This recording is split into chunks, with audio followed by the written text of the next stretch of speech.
dari pihak polisi Polda belum ada statement sampai sekarang lah kalau dinyatakan kita udah P21 seperti apa nih, mungkin dari pihak DRG sendiri memang benar atau? Ya jadi begini, terhadap pemberitahuan resmi kepada kami ya, baik dari pihak penyidik maupun dari jaksa penuntut umum ya, itu secara resmi belum ada pemberitahuan kepada kami maupun kepada klien kami tentang adanya penetapan P21. Tapi tadi memang sudah beredar di media bahwa dari pihak Kejati dari Kasipenkum sudah menyatakan bahwa berkas tersangka inisial NM dan IM itu sudah ditetapkan menjadi P21 pada tanggal 28 Mei 2025 ya, seperti itu. Nah kemudian terhadap itu ya kita menunggu apakah nanti dalam waktu dekat ini dilakukan tahap kedua atau bagaimana, kita tetap menunggu. Tapi yang pasti kami berharap ya apa yang menjadi laporan klien kami tertanggal 3 Desember dan pengaduan klien kami tanggal 1 Desember terhadap 4 orang itu harus dikupas nantinya dalam fakta-fakta persidangan. Ya, jadi pada prinsipnya kalau dipertanyakan bagaimana tanggapan klien kami dan juga kami sebagai kuasa hukum dan penasihat hukum dari klien kami terhadap laporan klien kami, ya kami kecewa sebenarnya. Seharusnya yang kami laporkan itu bukan terhadap hanya 2 orang aja ya, tapi terhadap 4 orang. Dan kemudian kami perlu sampaikan bahwa penetapan P21 ini kan sebenarnya dari awal kami sampaikan sudah kami yakin ya, tidak akan mungkin tidak P21 terhadap 2 tersangka ini. Tapi yang jadi persoalan kalau kemudian ada rekan-rekan sejawat kami ya, praktisi hukum yang lain berpendapat lain yang mungkin karena mereka tidak memahami peristiwa hukumnya. Mereka tidak memahami alat bukti dan barang bukti yang kami sajikan kepada penyidik. Ya, jadi sesungguhnya kalau kita berbicara tentang kewenangan advokat itu jelas dituangkan dalam Undang-Undang 18 tahun 2003 di pasal 14-15. Kami ini kan penasihat hukumnya Dr. Reza Gladys yang menangani perkara ini. Ya, kami berpendapat ya pasti dengan peristiwa hukum yang sebenarnya. Nah, jadi ini ya satu sisi kami menyampaikan bahwa adanya pendapat-pendapat tentang yang menyatakan tidak akan P21 ternyata itu keliru ya. Jadi ke depan kami berharap janganlah terlalu banyak mengirim-kirim opini sehingga membuat satu informasi sesat terhadap masyarakat. Seperti itu. Bang, ketika sudah P21 nih kita mendengar kabar bahwa NM tiba-tiba sakit dan masa penahanan ditambah sebulan 30 hari. Nah, mendengar itu gimana mungkin dari pihak RG sendiri? Saya rasa ya. Hari ini kan ternyata sudah P21 ya, diketahui oleh umum ya, tapi surat itu per tanggal 28. Nah kemudian dinyatakan P21 itu adalah bagaimana tindak lanjut secara undang-undang dilanjutkan dengan penyerahan barang bukti dan tersangka ya, yang 2 ini ya. Nah kalau tadi alasan seperti ada sakit ya, jaksa penuntut umum dalam hal ini menunggu sifatnya seperti yang dijelaskan tadi, menunggu sampai datangnya penyerahan tersangka dan barang bukti. Nah bagaimana pengujian kalau dinyatakan sakit, itu kan sakit seperti apa kan harus dibuktikan. Kalau dari penyidik ada dokter khususnya, kalau dari pemerintah ada. Kalau bila perlu pembanding dari kita penasihat hukum menyediakan dokter apakah benar sakit. Tapi saya pikir itu sudah jauh untuk meyakinkan. Tapi pemerintah atau dokter penyidik sendiri menyatakan sakitnya harus seperti apa. Tidak dianggap sakit-sakit seperti biasa. Kalau memang itu tidak ada menimbulkan sakit, ya itu kewajiban dari penyidik menyerahkan tersangka dan barang bukti. Nah selanjutnya itu setelah tahap 2, bahasanya tahap 2 lengkap secara formil dan material, maka jaksa dalam hal ini dapat melakukan penahanan kejaksaan 20 hari. Jadi kalau di dalam proses penahanan atau di dalam proses kejaksaan itu, saya pikir jaksa dalam hal ini kan sudah mempelajari berkas perkara secara lengkap, secara utuh, formil dan material. Jadi saya pikir dengan membuat konsep surat dakwaan sebelum dilimpah, ya mungkin jaksa ini membuat ya saya pikir nggak susah lagi membuat suatu surat dakwaan dengan ungkapan berkas yang sudah lengkap.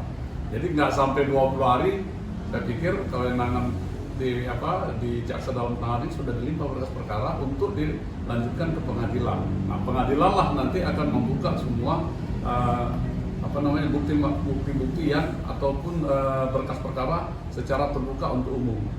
Ya, Di situ akan kita lihat apa yang kita laporkan selama ini akan teruji di pengadilan.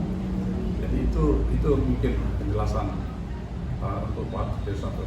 Jadi kita jangan ragu lah, sakit seperti apapun itu tidak hanya dalam ucapan teman sejawat yang bilang dia dalam kondisi sakit, tapi pembuktian sakit secara formal harus ada pada kita. Bila perlu kita menyiapkan dokternya, meyakinkan bahwa yang bersangkutan benar-benar sakit, yang benar-benar nyatanya tidak sakit, sudah biasa menunggu hasil penyerahan tahap kedua dari penyidik. Itu mungkin. Bang, ini ada indikasi untuk diperlama atau gimana gitu Bang? Proses diperlama, saya pikir ya kalau sudah P21 undang-undang kan tidak ada alasan lagi untuk menunda-nunda. Apapun alasannya kan ya teman-teman kan bisa melihat sendiri kondisinya kan sudah nyata P21 wajib diserahkan. Nah hanya saja penyerahan itu ada alasan tertentu, ya biasa juga tidak bisa menyatakan silakan nggak ada juga. Tapi ada batas waktu, saya pikir penyerahan tahap 2 itu akan segera dilaksanakan dalam waktu dekat. Dalam waktu dekat, sehingga proses itu sudah kewenangan penuh pada penuntut umum. Saya pikir nggak lama lagi itu akan penyerahan. Di proses kejaksaan juga, saya pikir nggak lama juga, karena sudah mempelajari berkas perkara, material dan formilnya, ya menyusun rendak ya, bahasa rendak itu rencana dakwaan, kemudian sudah menjadi murni dakwaan, baru diserahkan ke pengadilan untuk dilanjutkan pemeriksaan oleh pengadilan. Pikir itu. Bang, berkaca pada kasus umumnya sama seperti itu ya, di mana di hari hal itu yang bersangkutan sakit dan sekarang ada yang sama terjadi. Apa lagi sih Pak, ada indikasi juga ada keterkaitan antara institusi yang jadi kok susah sekali ya, padahal ini kan hal yang sudah simpel, sudah jelas, semuanya sudah berkas. Ya kalau sakit itu ya biasa, itu masalahnya. Tadinya kan harapannya terlampau tinggi. Dengan adanya perdebatan yang cukup panjang kalau kita lihat saat ini di masyarakat, bahwa ini enggak P21, ini enggak, ini habis masa tahanannya. Jadi harapannya tersangkanya terlalu tinggi. Jadi dianggapnya ada lagi bahkan hari ini mau potong tumpeng. Selamatan. Ternyata tiba-tiba P21, ya wajar lah kalau tiba-tiba naik gula, kan mungkin kemungkinan aja kan, naik tensi, ya nggak apa-apa lah kalau itu, manusiawi kalau itu kok. Tapi kita berharap juga ini seperti apa dikatakan rekan kami, untuk bukti pernyataan sakit itu nanti kan ada tim medis. Kami yakin percaya kok nggak lama ini. Ini sakitnya kena shock aja tiba-tiba, semestinya bebas, mestinya tidak P21, kok bisa jadi P21, kok bisa diperpanjang tahanannya. Nah ini membuat ya kita manusiawi kita anggap kok itu. Kalau bicara soal batas waktu dalam prosedur itu berapa lama untuk jaksa menunggu perintah kedua ini? Batas waktu tidak ada ditentukan batas waktu, tapi yang jelas sudah diperpanjang 30 hari dan itu tidak akan lama. Ya kalau mau sakit mendadak, biasanya sakit kayak gini kan sakit mendadak ini sakitnya. Jadi kita tidak ada kesan negatif dalam hal ini, apakah ini sakit ini buat atau tidak, enggak. Kita benar-benar melihat bahwa harapan terlalu tinggi, ternyata tiba-tiba berubah semua. P21, perpanjangan tahanan, ya shock lah. Wajar kok, bagi kita wajar aja itu sebagai manusia. Bang, kan ini P21, apakah sidang perdatanya nanti tetap berjalan seperti apa sih Bang? Perdata tetap jalan, karena itu kan terpisah. Kalau ini kan masalah pidananya, perdatanya kan gugatan. Seperti apa yang kami sampaikan, pengadilan tidak bisa menolak setiap yang diajukan gugatan. Hanya secara logika, kita bicara logika, belum masuk materi ya. Kalau sudah terbukti pembahasannya, apalagi mau digugat? Ya sudahlah, kita ladenin nanti tanggal 11 Juni, kita akan datang juga ke pengadilan, melihat situasi apa sebenarnya, perkembangan selanjutnya. Ada lagi? Bang, soal tadi kemungkinan dari pihak abang juga ada dokter begitu yang yakin lah, ada kemungkinan di situ Bang? Ya, kita harapkan dokter yang disiapkan oleh penyidik dalam memori pribadi dan dengan dokter yang disiapkan oleh tim untuk penyerahan itu sudah cukup sebenarnya. Nah, kalau memang kita siapkan itu dimintakan kepada kita siapkan juga. Undang-undang menyatakan seperti itu pembandingnya. Ya kan membanding namanya membanding ya.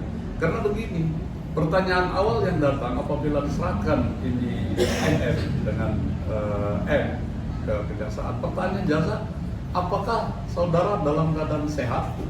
Nah itu, kalau dalam keadaan saya ya manusiawi saya nggak sehat. Nah, dapatkah saudara memberikan bukti Anda tidak sehat? Baru bicara surat. Nah, kalau memang dinyatakan ya sehat hanya ucapan, ya sudah terima. Nah, itu jadi menyampaikan itu pertanyaan itu menghindari jangan yang sakit dibawa.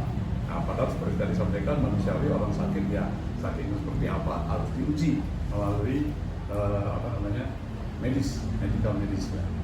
Itu. Jadi dari pihak abang sendiri belum ada menerima keterangan apapun ya? Secara resmi belum ada ya, secara resmi belum ada. Jadi ini pun kita melakukan preskon kan sebenarnya kan berdasarkan keterangan dari Kasipenkum ya, jadi. Nah, tapi pada prinsipnya itu kan harus disampaikan kepada kami. Kita menunggu aja ya, kita menunggu. Jadi mudah-mudahan apa yang menjadi harapan kita dapat dilaksanakan oleh teman-teman dari pendidik maupun dari jasa penuntut umum. Seperti itu. Tapi ada kewajiban nggak sih Bang, dari pihak mereka untuk harusnya memberitahu ke pihak abang sendiri? Ya, jadi pada prinsipnya kan SP2HP itu kan wajib diberitahu kepada kami, ya. Contoh begini, apakah tentang pemanggilan ini contoh ya, tidak usah duduk pada satunya. Terhadap pemeriksaan siapa dengan siapa dan bagaimana setiap bulan ini kan harus diberitahu kepada kami.